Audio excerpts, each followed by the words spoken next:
Vamos a buscar en nuestras Biblias Juan capítulo 18 y vamos a leer los versículos del 19 al 24. Juan 18, 19. Recordando qué fue lo que sucedió. Jesús acababa de estar con sus discípulos en el huerto de Getsemaní, ¿se acuerda? Cuando llegó cierto personaje llamado, ¿quién llegó con la compañía de soldados? Judas. Llegó Judas para entregar a nuestro Señor Jesús. Jesús fue arrestado, fue llevado primero delante del sacerdote Anás, y mientras estaba siendo interrogado por Anás, había dos discípulos que estaban siguiendo a Jesús. ¿Alguien se acuerda quiénes son esos dos discípulos? No estoy repitiendo ayer el concurso de varones por aquello. Pedro y Juan, ¿ok? ¿Cuál de los dos terminó negando 3 veces al Señor? Pedro. Pedro terminó diciendo, no lo conozco 3 veces. Algo que humilló muchísimo a nuestro Señor.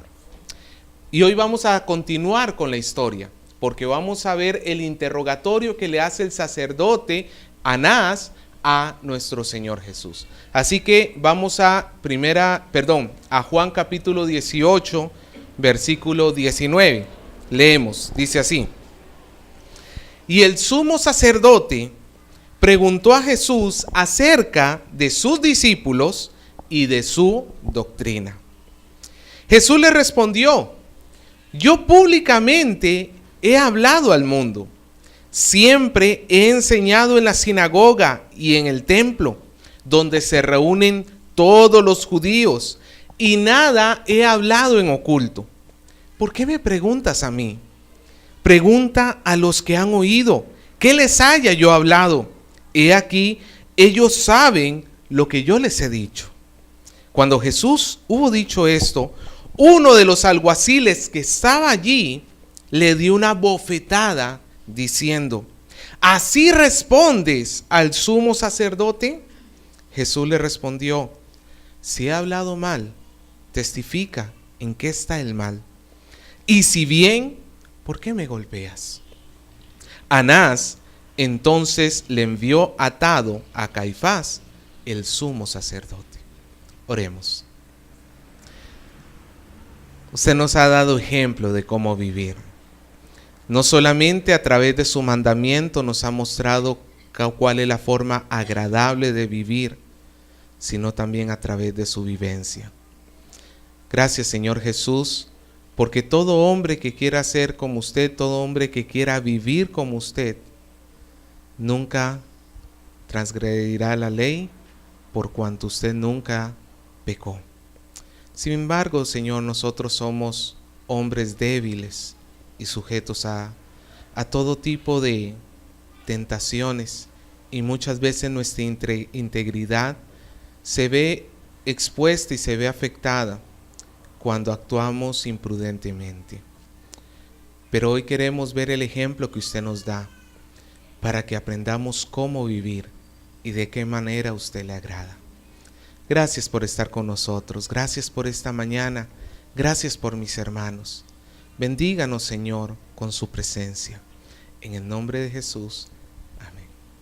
El mensaje, hermano, es el número 89 de la serie de Juan y se llama Íntegros como Jesús.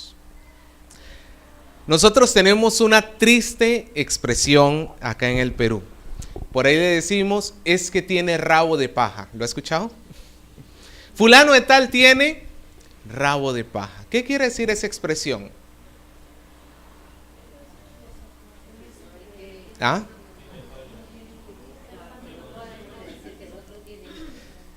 Significa que la persona ha hecho cosas o hace cosas que son incorrectas y que van a jugar en contra de esta persona tarde o temprano. Cuando esta persona el día de mañana sea expuesta, va a quedar avergonzada por las cosas malas que hace, a pesar de que las quiera hacer en oculto. El ejemplo literal que pone el dicho es un rabo de paja. Imagínense una cola, un rabo de paja. ¿Qué pasa cuando la paja se acerca al fuego? se quema. El día que esta persona, por decirlo así, con un rabo de paja, pasara por el fuego, ¿qué es lo primero que se va a quemar? La paja que tiene, ¿no es cierto? Es lo primerito que se va a quemar. Lo mismo es una forma de hacer una analogía entre nosotros y nuestra vida moral.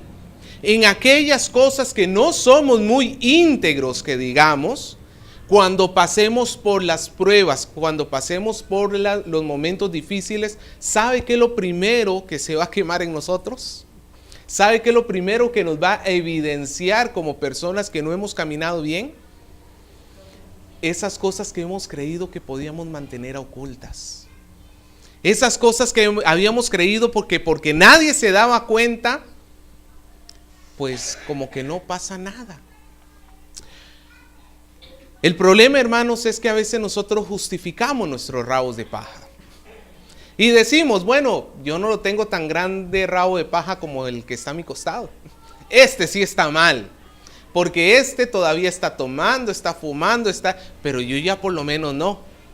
Yo nada más por ahí de alguna otra vez me miento y de repente no soy muy íntegro en mi trabajo, pero son cosas pequeñas y tratamos de justificar nuestras malas acciones. Y hermanos, el cristiano no está llamado a compararse con otros cristianos. Tu integridad no está en función de la persona que está a tu costado, que si tú eres más íntegro del que está a tu costado, estás bien y si no, estás mal. No, hermano, nosotros no nos tenemos que comparar con otros cristianos. ¿Sabe con quién nos tenemos que comparar? Con Jesús. Y valgan verdades, hermano, delante de Jesús y comparado con Jesús, todos tenemos rabo de paja. Todos. Porque Cristo es el blanco perfecto, por decirlo así. Y a nosotros, por más blanco que pensemos que estamos cuando nos comparamos, ¿usted alguna vez ha hecho esa prueba? Poner una camiseta, un polo que usted pensaba que estaba blanco, al costado de un polo verdaderamente nuevo y que está blanco. Eso nos ha sucedido, por ejemplo, entre los siervos. Usted ve que el polo de servicio es blanco, ¿no? Y alguna vez dijimos, a ver, todo el mundo traiga su polo de servicio. Y todo el mundo trajo el polo. Y entonces pusimos uno blanco de verdad, uno nuevo, y que pudieran comparar su polo contra el blanco. Y algunos, por más que decían, no, pero es que no, la evidencia está. Se muestra cuando tú comparas el blanco verdadero con lo que parece blanco ya no parece blanco. No sé si me dejé entender. Nosotros estamos llamados a compararnos no con otros, sino con Cristo. Y cuando Cristo vivió la prueba y cuando Cristo pasó por el examen, cuando Cristo fue juzgado por el sumo sacerdote, no tuvo rabo de paja que se le quemara. Porque Él caminó en integridad y nos marcó así el modelo, la forma como nosotros debemos aspirar a caminar. No nos debemos conformar con menos que una vida como la de Cristo. Pero Cristo caminó íntegramente en dos formas, que es la que vamos a estar aprendiendo hoy. Dos formas en que Cristo caminó íntegramente. Él tuvo integridad en su doctrina y tuvo integridad en su ética. Diga conmigo, doctrina y ética. Él tuvo integridad en su doctrina y tuvo integridad en su ética. Vamos a comenzar viendo cómo fue la integridad del Señor en medio de su doctrina. Versículo 19. Vea lo que dice. Nos dice que el sumo sacerdote, ¿quién era ese sumo sacerdote? Anás, ¿quién era el suegro de Caifás? ¿Ok? Para recordar un poquito, recordemos que Anás había sido el sumo sacerdote algunos años atrás, pero el gobierno romano ya lo había depuesto. Pero él seguía siendo como el patriarca de todos los sumos sacerdotes. ¿Por qué? Porque los demás que ocuparon el cargo fueron sus hijos, su yerno, que en ese momento era su yerno, y aún su nieto. Era toda una mafia familiar dentro del sumo sacerdocio. del templo de Dios. Y Jesús había en un momento hecho un azote de cuerdas, en 2 ocasiones, ¿se acuerda? Cuando había limpiado el patio del templo, porque se había vuelto un mercado, no era un lugar de adoración, era un lugar donde los sacerdotes lucraban con la fe de la gente. No les aceptaban los animales del sacrificio, les vendían los animales a precios astronómicos. No podían pagar su tributo al templo, que era obligatorio en la moneda usual, sino que tenían que comprar la moneda del templo y se las vendían carísimo. Y todo ese negocio, el principal beneficiado era este sacerdote que está interrogando a Jesús, Anás. Él era el dueño del circo. Y ahora le traen a Jesús uno que le había malogrado el negocio. Y Anás tiene cuentas pendientes con Jesús. Y dice en el versículo 19 que Anás le preguntó a Jesús acerca de ¿qué? ¿De qué? De sus discípulos y de su doctrina. Ve, hermano, para Anás no era tan importante qué era lo que estaba enseñando Jesús. El orden de las palabras que escoge Juan acá es importante. Para Anás no era tan importante la doctrina y luego los discípulos. ¿Cómo lo dice Juan? Que Anás le preguntó sobre los discípulos y en segundo lugar, la doctrina. Porque para Anás la doctrina no era tan importante. Cuando digo doctrina estoy hablando de lo que tú estás enseñando a otros, de lo que forma parte de tu pensamiento y que eso vas a llegar a darle a los demás. Para Anás eso no era tan importante. Él estaba más preocupado, más que por lo que Jesús enseñara, estaba más preocupado por la gran cantidad de gente que estaba siguiendo a Jesús. Recordemos que a inicios de esta semana, cuando Jesús entra a Jerusalén, sucede lo que se conoce como la entrada triunfal. Multitudes lo reciben como el gran rey. Los fariseos, los sacerdotes ya estaban celosos de tiempo atrás. Ellos decían, este hombre lo van siguiendo multitudes. Y estaban ya envidiosos. Pero no era una envidia por su doctrina, sino por su éxito, porque lo estaban siguiendo los discípulos. Y Anás comienza haciendo un juicio injusto. Es un juicio injusto, hermano. Todo lo que vemos que hacen los sacerdotes y que llevan después donde las autoridades romanas a Jesús, es un juicio completamente injusto. Y es un juicio, hermano, que es injusto por cuanto ya había una resolución. En Juan 11 vemos que ya los sacerdotes y los fariseos habían dicho que era conveniente que Jesús muriera. Imagínese esto, hermano. Un juicio es para determinar si tú eres inocente o culpable, ¿sí o no? Ahora imagínate que los que te van a juzgar meses atrás ya han dicho, no, este ya es culpable. Este ya es culpable y este hay que matarlo. Eso era lo que habían hecho los sacerdotes. El juicio contra Jesús simplemente fue una farsa, porque ya el veredicto ya estaba dado.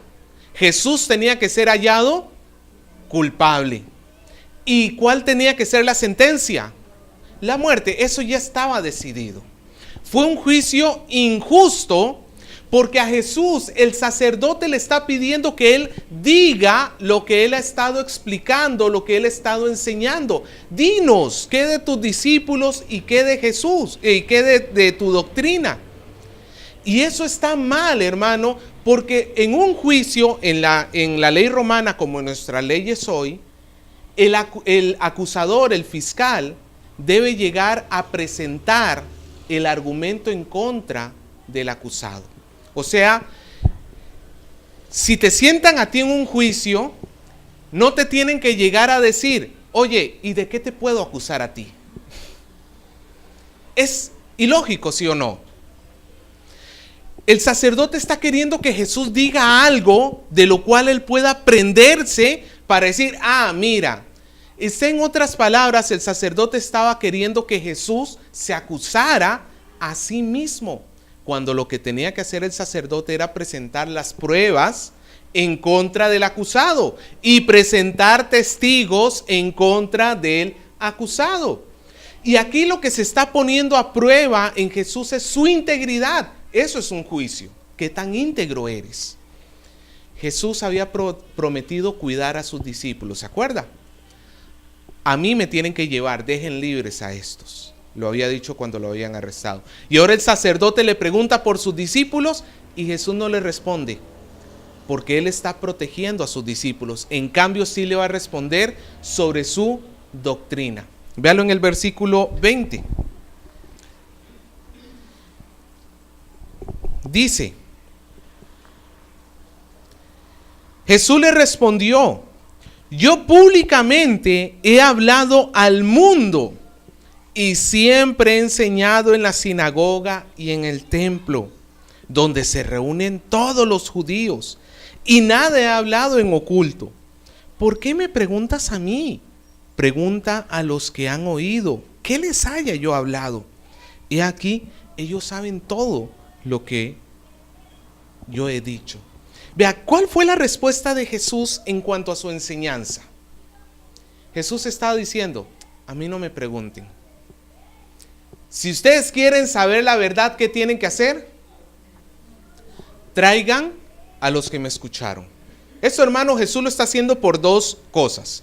Uno, porque se está defendiendo, porque, hermano, el sacerdote estaba haciendo lo ilegal.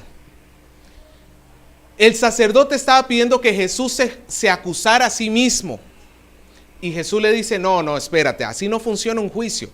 En un juicio lo que tú tienes que traer acá son testigos. Anda y trae testigos. Pero mire la integridad de Jesús, hermano. ¿Cómo es Jesús tan consciente de su blanqueza que él manda a traer los testigos?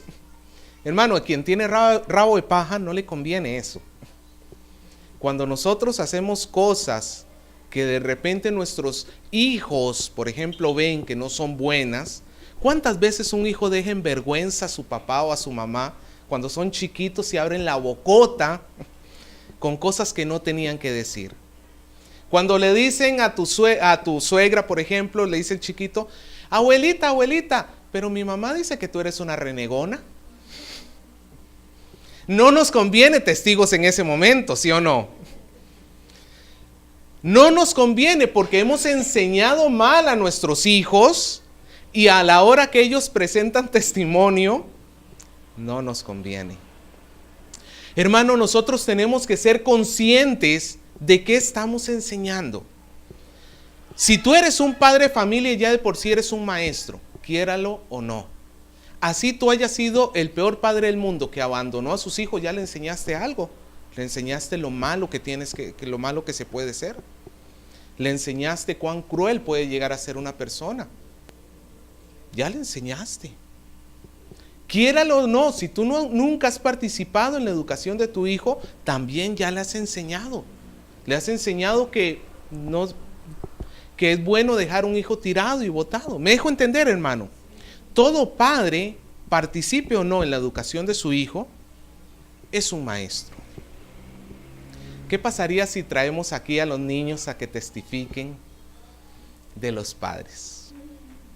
¿Sabe, hermano? Nos ha sucedido, y esto lo digo quizás con un poco de risa, porque nos ha pasado entre familias acá, que cuando sus padres están bien con nosotros, sus hijos vienen y nos abrazan. Pero cuando de repente ha sucedido algo o algo no les ha gustado, sus hijos pasan de frente y ni saludan. Y eso, hermano, nos muestra que a veces los padres no somos tan íntegros enseñando. No enseñamos el perdón, por ejemplo. No enseñamos la tolerancia. No enseñamos el amar a los demás. Es como cuando tú le dices: ¡hey, no se miente! Agarras a tu hijo en una mentira. Pero luego que te vienen a cobrar y le dices: anda, dile que no estoy. Estás teniendo un doble mensaje. Estás teniendo un doble mensaje. ¿Me dejo entender? O sea, tu doctrina no está siendo íntegra y tarde o temprano ese rabo de paja te va a costar caro. Te van a quemar por allí.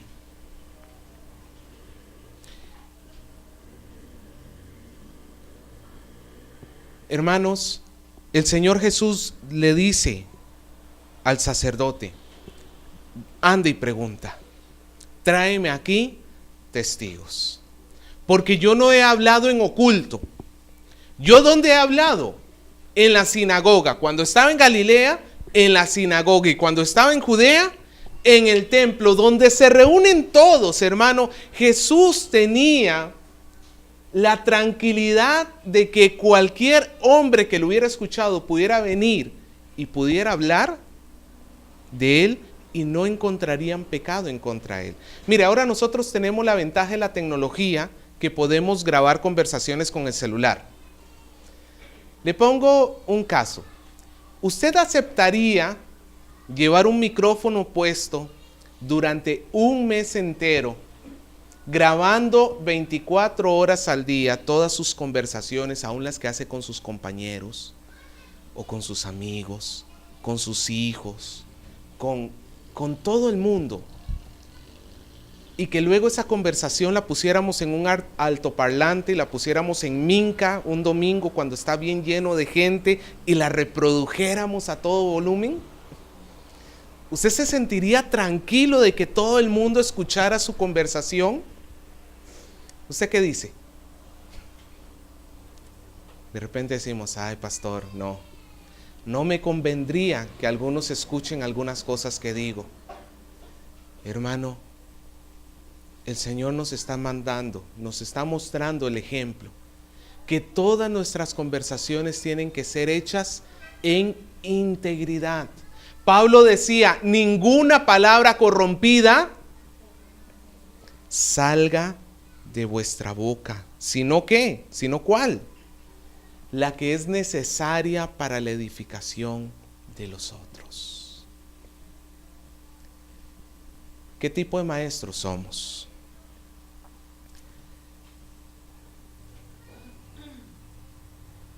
Cuando he caminado por centros comerciales, me he encontrado casos bien curiosos. Padres que dejan jugar a sus hijos en tiendas y cuando su hijo rompe algo, ¿sabe lo que hace el padre? Fuga. Sale corriendo. Pero eso sí, si lo hubiera roto en la casa algo al padre, masacra al hijo. Ahí hay un doble mensaje. Cuando yo le pego a mi hijo, lo corrijo. Cuando él rompe algo en mi casa, lo estoy corrigiendo. Le estoy diciendo que él tiene que afrontar las consecuencias de sus actos. Pero cuando lo hace afuera, cuando se lo hace a otra persona, y yo lo que hago es taparle el pecado, no estoy siendo íntegro con mi enseñanza. Le estoy dando dos mensajes. Y Jesús dijo, yo no tengo dos mensajes. Yo no hablé en público una cosa y en oculto algo más. Yo no es que en público les estaba diciendo, amaos los unos a los otros, pero con mis discípulos les estaba diciendo, vamos a rebelarnos contra las autoridades. No, dice Jesús, yo no tengo un doble mensaje. Y nosotros, hermano, ¿cuántos mensajes debemos tener? Uno solo, el mensaje de la integridad. Pero en segundo lugar, no solamente basta que nuestra palabra sea íntegra, también es necesario que nuestra ética tenga integridad. ¿Sabe lo que es la ética? No la etiqueta. Normas de etiqueta son cómo te sientas a la mesa, cómo te comportas en ciertos lugares. No, ética es tu comportamiento hacia las otras personas. Cómo te relacionas con las otras personas. Nosotros debemos tener integridad en nuestra ética. Luego que Jesús le dice esto al sacerdote, oye, tú estás haciendo un juicio incorrecto, lo que tienes que hacer es traerme los testigos y que ellos testifiquen lo que yo les he hablado. Un alguacil, de ahí, ¿qué hizo? ¿Qué hizo un policía que estaba en ese lugar? Un sereno, llamémoslo así. ¿Qué hizo? Hermano, imagínense la escena. Jesús está atado. No puede defenderse. Y de por sí, aunque estuviera desatado, no se va a defender. Acaba de decir, tienes que traerme testigos. Inmediatamente después, ¿qué hace el alguacil? ¡Pla! El golpe en la cara. Este hombre está acusando a Jesús y le dice, oye, así hablas al sumo sacerdote. Pero este hombre, hermano, este policía, este alguacil, estaba actuando mal. Estaba actuando mal por muchas razones. En primer lugar, porque aún en la ley judía los presos tenían derechos, como en nuestro tiempo también. A un preso tú no le puedes pegar porque sí, porque sí, y menos a uno que todavía no se le había probado nada. Esto del linchamiento público que se hace en algunos lugares de Perú es reprobable. Eso, hermanos, es injusto, porque si la persona no ha sido encontrada todavía culpable, no se le puede pegar. Y aunque fuera encontrado culpable, son las autoridades las que tienen que hacer justicia y no nosotros con nuestras propias manos. Este hombre, nadie le dio la orden que golpeara a Jesús. El sacerdote no le había dicho. Usted sabe cómo es la milicia. La milicia, todo se mueve por órdenes. El que está arriba manda al que está abajo. ¿Quién le dio la orden al alguacil? Nadie. Aparte de eso, hermano, este hombre no estaba defendiendo lo que era justo. No fue una indignación por lo que era justo lo que llevó a golpear a Jesús. No. Él posiblemente lo que quería era ganarse puntos con el sacerdote. Él posiblemente lo que quería era quedar bien con el sacerdote, pero no fue por justicia. Ahora, póngase a pensar, hermano. Jesús es el hombre más justo sobre la tierra. Él nunca ha pecado. Si hay alguien que nunca mereció ser juzgado ni golpeado, ¿quién es? Jesús. Todavía nosotros decimos, no, es que yo nunca le he hecho daño a nadie. Sabemos que es una gran mentira. Todos hemos pecado. El único que podía decir, yo nunca le he hecho nada a nadie, está aquí. Y lo han golpeado injustamente.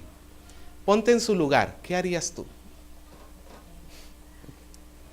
¿Cómo hubieras reaccionado tú si tú hubieras sido el que recibe el golpe?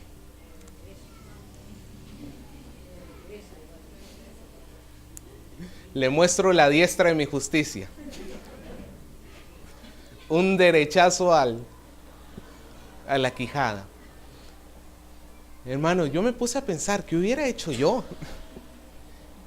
Y me recordé una expresión que decía mi papá. Me hubiera salido el apellido. No sé por qué mi papá decía eso. Cuando alguien se enojaba, se le salió el apellido. Cuando alguien se enfurecía y salía de control, se le salió el apellido. ¿Acá también se dice así? Sí, el indio, bueno, ya. Hermano, yo me puse, yo la verdad, hermano, no le puedo decir, no, hermano, yo hubiera puesto la otra mejilla. Acá, por favor. Siendo sincero, hermano, estoy atado, pero los pies los tengo libres. No. Hermano, siendo sincero, creo que hubiéramos actuado de mala manera, porque hubiera golpeado nuestro orgullo. Más que por la bofetada, porque ciertamente, hermano, nadie muere de una bofetada, pero es algo humillante lo que le han hecho a Jesús. Yo creo que ahí es donde cualquiera de nosotros decimos, como algunos he escuchado que dicen, me bajo de la cruz. Aquí sí es cierto que me olvido que soy cristiano y me le voy encima. Luego le pido perdón a Dios. No, hermano. ¿Sabe lo que hizo Jesús? Vea lo que dice en el versículo 23. Vea la acción del justo. Jesús le respondió: si he hablado mal, testifica en dónde está el mal. Y si he hablado bien, ¿por qué me estás pegando? ¿Cuál fue la reacción de Jesús? Alguno dirá: pero pastor, Jesús dijo que si te pegaban tenía que poner la otra mejilla, y él no puso la otra mejilla. No, hermano, es que cuando Jesús dijo de poner la otra mejilla, estaba hablando de la actitud en sí mismo. Que cuando alguien te hace el mal, tú no le pagues mal por mal. Porque valgan verdades, hermano, hay personas que le pueden golpear en una mejilla y pueden poner la otra, pero con el corazón estar lleno de odio, de ira y de resentimiento, y están pecando, a pesar de que están poniendo la otra mejilla. Y hay personas que pueden defenderse justamente y no pecar. El Señor Jesús acá lo que está haciendo es defendiéndose sin pecar contra la otra persona. ¿Había indignidad en Jesús? No lo pongo en tela de juicio, hermano. Él se sintió indignado porque fue una acción injusta, pero no pecó. Nuestra indignación no nos debe llevar a pecar contra otra persona. ¿Te puedes enojar? Sí. Hermano, las injusticias nos enojan, ¿sí o no? Pero ¿tienes derecho a pecar? ¿Así te peguen una cachetada? ¿O eso sí lo justifica? Ni siquiera eso lo justifica. Nosotros tenemos que aprender a ser íntegros en nuestro comportamiento. Nosotros tenemos que aprender a que cuando nos cometen injusticias hay formas legales de defenderse. Hermanos, algunos piensan que ser cristiano es aquel que permite que todo el mundo le pase por encima y nunca dice nada.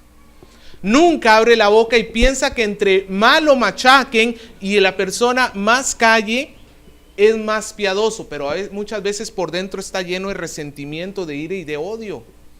Eso no le agrada al Señor. Hay formas legales por las cuales uno se puede defender. Y es lo que Jesús hizo. Le dijo al alguacil: mira, si tú ves que yo acabo de hacer un delito, porque ofender al sacerdote, ofender a un príncipe del pueblo de Dios, era en contra de la ley. Si tú ves que yo he cometido un delito, ¿qué es lo que tienes que hacer? Testifica. Nuevamente, hermano, Jesús pidiendo testigos. Jesús estaba tan seguro de sus acciones, de la integridad de sus acciones, en su doctrina, pero también en su ética. Si tú ves que lo que yo he hecho es injusto, pues ponte como testigo, habla, abre una acusación en mi contra, abre un proceso en mi contra. No me pegues, porque el que tú me estés pegando significa que tú ya me juzgaste y me condenaste, y yo no he pasado por ningún juicio. Primero tienes que juzgarme, y si me encuentras culpable, golpéame. Este hombre, el alguacil, actuó injustamente por eso. Pero Jesús le está diciendo, sabemos que Jesús sabe que él no había actuado mal.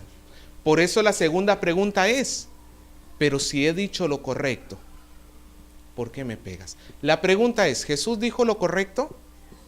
En las dos ocasiones dijo lo correcto.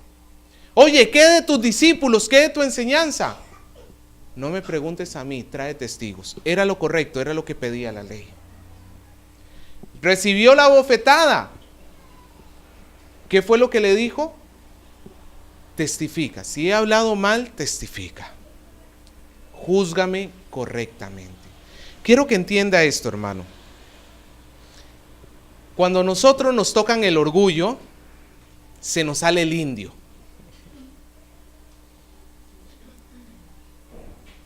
Y una de las cosas que el Señor nos dice que es producto de tener una comunión con el Espíritu Santo es el dominio propio, pero algunos en lugar de dominio propio tienen demonio propio, porque se vuelven como un demonio cuando los ofenden.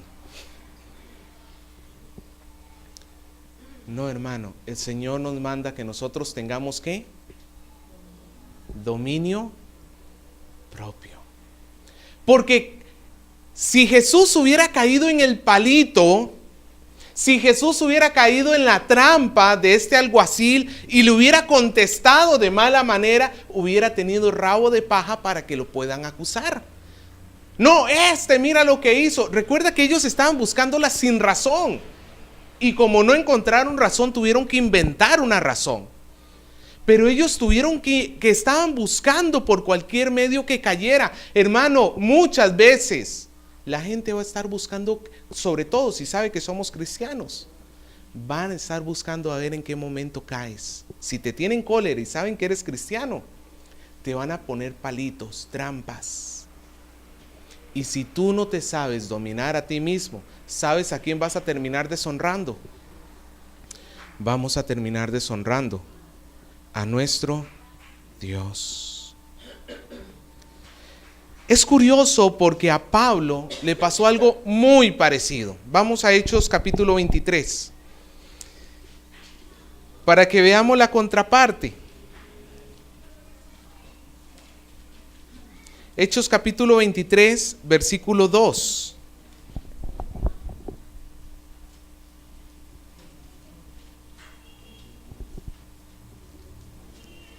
Hechos 23, 2. Vea la situación más parecida. Qué curioso como Dios permitió que esto fuera registrado en la Biblia, porque ahora Pablo también está delante del sumo sacerdote y recibe una bofetada también. Vamos a ver, dice así, versículo 2, 23, 2.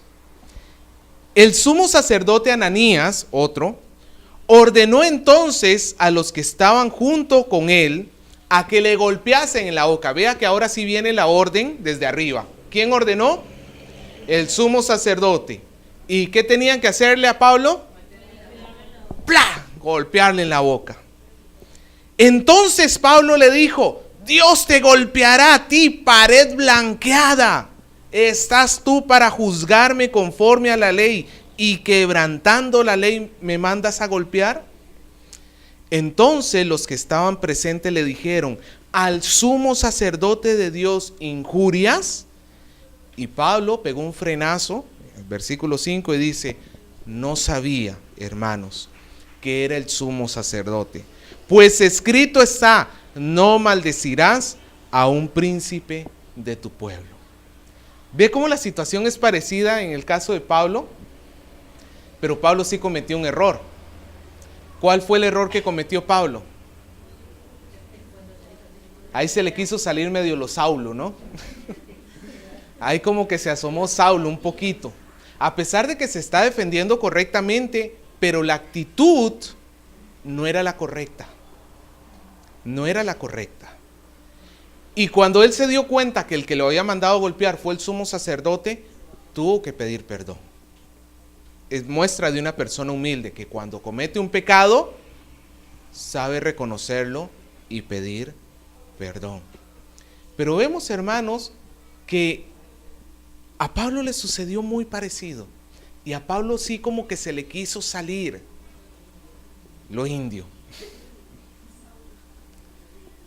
Se le quiso salir, pero él inmediatamente luego reaccionó y se sometió. Sabía que lo que le estaban haciendo era injusto y él va a defenderse con justicia, pero ya no con odio en el corazón. Voy a esto, hermano. Dios nos manda a todos nosotros a que controlemos nuestros impulsos, a que no seamos imprudentes, porque en la imprudencia vienen los pecados, y ese pecado es el rabo de paja que tarde o temprano nos va a pasar factura. Dios nos manda que nosotros seamos prudentes en nuestra forma de pensar, en nuestra doctrina, en lo que le enseñamos a nuestros hijos, a los maestros de casa de oración que están acá. Ustedes tienen una gran responsabilidad de enseñar con palabra y con ejemplo correctamente. Si tú tienes personas a tu cargo en la empresa, No pueden verte haciendo fraude, porque eso sería, hermano, mostrarles mal, ser un mal maestro. No importa, hermano, la gente que te conozca, cualquier persona que te conozca debería servir de testigo para decir, yo conozco a fulano y fulano es una persona íntegra. ¿Sabe quién es la mejor persona que debería ser tu testigo para decir qué tan íntegro eres? Tu esposo o tu esposa. Y si no estás casado y tienes hijos, tus hijos. Y si no tienes hijos, tu papá o tu mamá. El círculo más cercano, los que convives todos los días. Porque acá podemos estarle cantando alabanzas a Dios y diciéndole, Señor, cuánto te amo. Pero en la casa estoy en un pleito con mi hermano, con mi hermana, con mi tío, con mi cuñado. Estamos teniendo integridad o falta de integridad. No estamos siendo muy íntegros. El Señor nos dice que nuestras palabras tienen que ser íntegras, pero también nuestro comportamiento. Nuestro comportamiento. Lo que decimos y lo que hacemos tiene que ser hecho de tal manera que pudiera ser proclamado, pudiera ser puesto en evidencia públicamente y no tuviéramos nada de qué avergonzarnos. Hermano, dejemos de justificar los rabos de paja. Aprendamos a ser íntegros como Jesús. Él es el justo y con Él nos tenemos que comparar. Tenemos que anhelar y querer ser como Él. Que valgan verdades. ¿Cuántos de ustedes son cristianos? ¿Sabe lo que significa, hermano, un cristiano? Un Cristo chiquito. Literalmente eso significa un Cristo chiquito. Porque el mundo debería ver en nosotros integridad. Pero cuando no lo somos, el mundo se burla de nuestro Señor Jesús. No, hermano, comencemos a corregir. No soportemos en nosotros los rabos de paja. No soportemos en nosotros las faltas de integridad. Pidámosle perdón a Dios y enderecemos nuestro rumbo.